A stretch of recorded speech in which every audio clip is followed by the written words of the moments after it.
City Council meeting today, again, Tuesday, November 16th, which will take place at 7:30. So I'd like to call this meeting to order. Do we need a roll call? You don't have to, but you can if you want. It's up to you. It's not an official meeting, so one or two of these we called it, some of them we didn't. Okay. So whatever you want to do, Madam Mayor. Looks like everyone's here that's supposed to be here. Let's get into the business, which is, does anyone have any questions or concerns or anything they would like to discuss regarding tonight's agenda? I will start with you, Mr. Anderson. I do not. Thank you. Councilmember Sampson. Yeah, the 2,600 for the Boston Police Department. I kind of think you kind of put a memo in there in several places. Was it to outfit the new cars? It's the outfit, yeah, two of the new cars that are sitting at Canfield.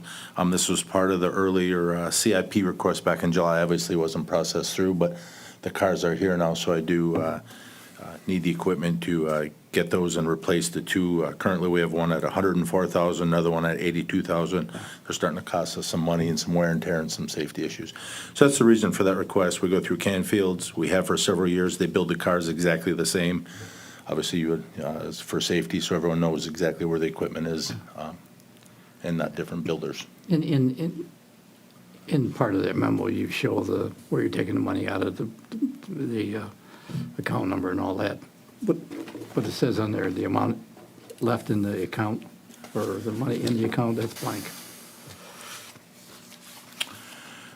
So what that shows is my current budget, and then there's a budget amendment to add $26,000 to it. That's an increase, and that's the amended budget, which would be the 2241,750. It's going to be blank when we're done. It probably will not be blank. That's just what, that's what I was budgeted, and then there's always money left on my bottom line. I thought that the finance director would fill that in with some kind of money. But that one line where it says what account it came out, it's coming out of, and how much it's coming out, and what's the amount in the account right now? Yeah, there's nothing in that. It's a capital outlay account, and there was no approval of a capital purchase at the beginning of the year. Typically, we go through that in July, Yeah. and this year it was put off. Okay. That's it. That's it.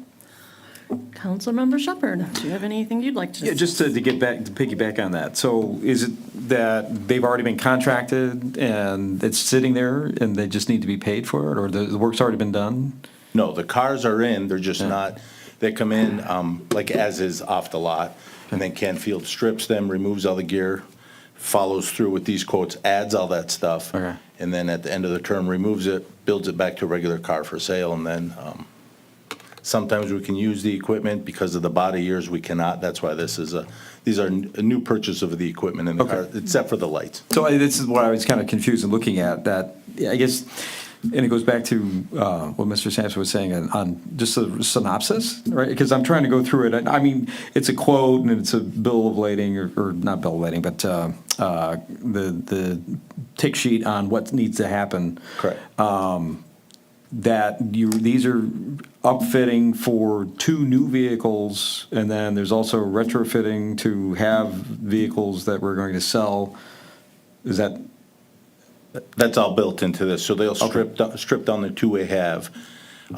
They'll build the two new ones, and then the two that we have will be sold at auction, and that money will be then put into reducing the lease through the enterprise program. Okay. So what's the typical lease or the auction value? Is that based off of Blue Book, or is just whatever they can We're get? getting more money going through enterprise than we have when we used to sell them at A&M. A&M, we'd get a little bit of money. Enterprise is pretty good at moving. The one with 104, but it's a SUV. I don't know what it's gonna sell for. Do we know from Blue Book as far as what they could be, or? I haven't looked them up. Okay. I guess the way I'm saying that, obviously you want to offset whatever the cost is, where it's coming from. And again, I understand regarding the CIP, where we were with it. Obviously, this would, in my opinion, be a CIP item in the future, right? Correct. So, And it was presented as that Yeah. early on. Okay. And Canfield, they're out of Warren? That is, Okay, and we've been using them how long? every car we have right now is built through them, so I'd say 8+ Okay. years. I just, out of curiosity, I was digging in to see whoever there is for upfitters. The Synergy in Troy, do they that type of work, or? They do. Okay, So we used to use them years ago, and with some problems and complications, we ended up flipping over to Canfields, where most, it's not as convenient to get the cars there, but sometimes they'll send a tech right to the station here and Okay. work on cars for us if something needs to be tweaked, so we don't have to bring it all the way there. Okay. But that, So- I wasn't a part of that switch when it happened, but that's why. okay. And there's another outfitter that is in Detroit, I think, and there's another one out in Holland. Obviously, that's a little bit farther away, but, and obviously, there's some that are out of state.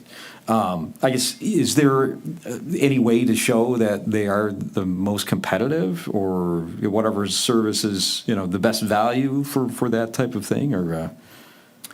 I didn't quote out, so we go through Enterprise, and they actually will build the cars, like Enterprise sends some of the cars there, and they actually build them out and then sell them as a one outfitted vehicle. But no, we've been using Canfields, I just get the quotes, and that's what we utilize. That way they're built the same. If we go somewhere else right now, things might not be exactly the same or have the exact equipment. Okay. And just for safety, it's kind of good to keep it, they jump in a different car at a different time, know where everything is. Okay. So from what I saw from Synergy, I think they were using, I think Royal Oak uses them, from what I saw from their website, but, Yeah, I'm sure they do. I mean, but state police, use Canfield. If you go down there, you'll see a variety of cars, Warren, everyone around. so Cars and Concepts is no longer, right? Many over there. Yeah. Dick Chrysler's long gone, I think, right? So, all right. Okay, I guess for my sake, understanding, have a brief synopsis so that I can look through that and understand to some degree. I'd like to just make sure that it's as I'd like to show it to my seventh grader to say, like, okay, does this make sense to you? And because I think from my perspective, just to have something simple to take a look at that summarizes it would be very helpful. Okay. So, okay, all right, thank you. I think that's it. Okay. Yeah. Scott, I'm just curious, sorry, Chief/Acting City Manager / whatever else. How many of the leases have we turned over? Have we turned over any yet? I don't remember when we No, we entered haven't. into We that still agreement. have, after these two, these are city-owned vehicles now. After this, we still have two more. So we're 2 years into the 4-year program. Okay. So we haven't turned any over yet. Okay, and just moved curious. Okay, so I don't have anything. Would you have anything you'd like to share regarding this agenda with us?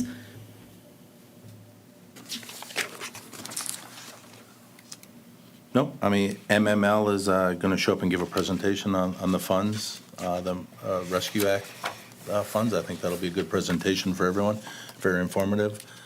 And that's pretty much all I have from my end. Actually, I do, though, with your permission, when you're done, Chief. No, I'm set. I usually don't, this is not usually my time to talk, and it would be for the city attorney report where I'll bring this up, obviously, based on last night's motion, but it probably makes sense for you to utilize the time to be able to have your thoughts in order come decision time. So last night, you motioned to have outside counsel render an opinion with respect to what transpired with Mr. George's seat. I did reach out to a couple of, obviously if you recall, and I was a Councilmember Milan, you were here, and Mr. George's, Mr. Sampson, you were here at the time when former Mayor Scripture resigned and then rescinded resignation. I reached out at that time pursuant to that determination of council to a few attorneys to elicit the opinion that was rendered at the time. One was selected, one of the magistrate, Waldman, was selected at that time. The other two attorneys, they were ready and willing to issue such an opinion, but we never obviously utilized them. Those attorneys are available. I also reached out to a couple of different attorneys. The names, much like last time, the names are not necessarily going to mean anything to you. They're attorneys who practice around town. I opted to go, and I'll give you those names for what it's worth, but I opted to go outside of our immediate area. Everybody is, so on the last round, we had the law firm of Walden and Scally, which is out of Utica in Macomb County. We had also John Gonzalez that was willing to render an opinion. He's out of Bloomfield Hills, but does predominantly work out of Wayne County.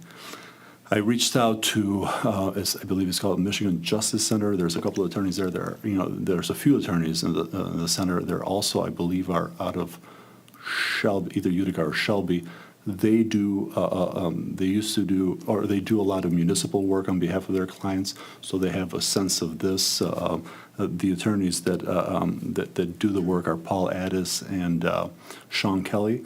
I also reached out to, there's a full-time magistrate in Shelby Township. He works full-time for the courthouse there. His name is Jim Verplug.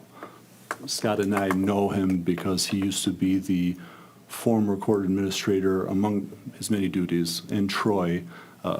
This was now 15 years ago, but it was a while back. So, but he's full-time in Shelby. I reached out to him as well. He was also, available and willing to render such an opinion. So, obviously, I'll present this to you at the under my report.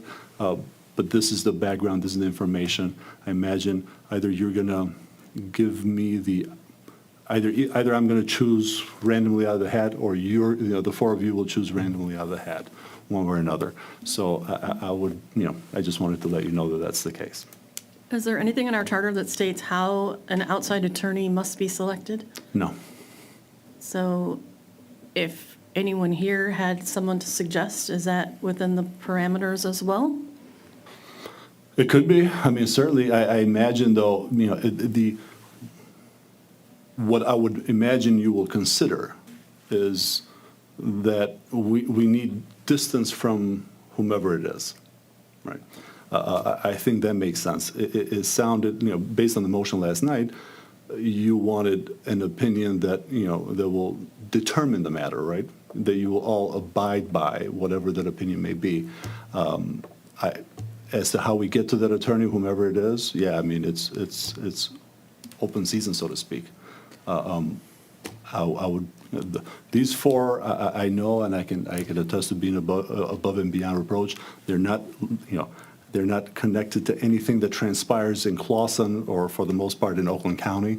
I purposefully went out to people outside, but again, it's entirely your choice. The risk being, for whatever it's worth, there may be another 2-2, and obviously that would, they'll grind this to a halt for, an unpleasant period of time, I imagine. So, hence me addressing it now as opposed to just at the last minute of the meeting. Okay, well, if you're just going to give us names, I personally would like to at least be able to look up Yeah, the and I can- individuals and do a little history on them. And are we within our rights to have a conversation to ensure that there is no partiality, or Sure. that there is Well, I can impartiality? And I would provide- assume that anyone whom we select of the profession would behave ethically and render a decision accordingly to just the facts and our charter and nothing else, but given that. Absolutely. So obviously, of course, I felt the need, based on last night's motion, to come prepared tonight with the information. I will provide you the names, and I could actually provide names and contact information. Reach out to them, send emails tonight for them to expect phone calls from you or contact from one or all four of you, whatever it may be. I mean, I would one or all four, whomever pleases. Again, I can attest to, the simple truth is, nobody's going to risk their professional careers over Clawson. Just not going to happen. But that said, it's I think it might happen.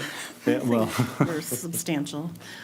Yeah, but perhaps. I disagree, but perhaps. You're So entitled. you're entitled to, you're of course, and it's advisable, have the conversation. I know when I've selected mediators, I mean, obviously in my world, we select a lot of mediators, facilitators, people that make determinations on our cases that are binding and that we've never worked with before. I've done it before, when I've gone outside of county in particular, and it's not the usual people that I deal with, and I had no point of contact with them whatsoever.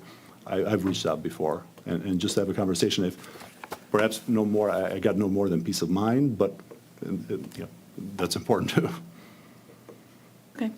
Anything else? That's all. Thank you. Would you have anything? I do have a bit of information. It just came today, so I just wanted to let you know.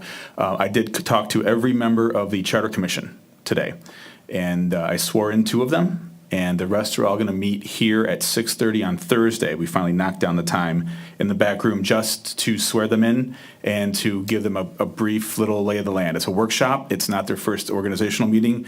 Have to figure out when 9 people can consistently meet and what their dates are going to be. So we're going to kind of do that, kind of hash some of that out. There's also going to be a workshop on Monday with the Board of Ethics. Kind of the same thing. They just want to get together, talk about what happened in October and how they can improve for 2022 on forms and things like that. So it's a workshop as well. But those just got kind of finalized today. So that's why they're not in any form of report, just information. So interestingly, should the decision regarding Mr. Georges render not in his favor, would we have the same issue? Technically, we'd have the same issue with the ethics, or not the ethics, with the Charter Commission, because we're outside of the appropriate amount of days for swearing in. And I was told that swearing in is a mere formality, but when I looked it up, it is not a formality, it is a requirement. So, Oh, it's a requirement to begin, absolutely. right, not a formality, correct? Well, no, what, and we can, this is not a decision-making portion of the proceeding. My 2 cents with respect to that, and thankfully, somebody else is going to, render that opinion that we're all going to listen to. But the point that I was making to you in our casual conversation is that we're talking about procedure overcoming substantive. That's what I'm addressing. Sometimes it does happen. Sometimes procedurally, you don't meet certain deadlines, whatever it may be, there's an issue. Most of the time, though, the substantive act will govern, absent a formal determination that the procedure will overcome as such. Thankfully, we don't have to decide that. We don't have to decide that. Great. Would anyone in the audience like to speak? Come on, you guys. Going once, going twice.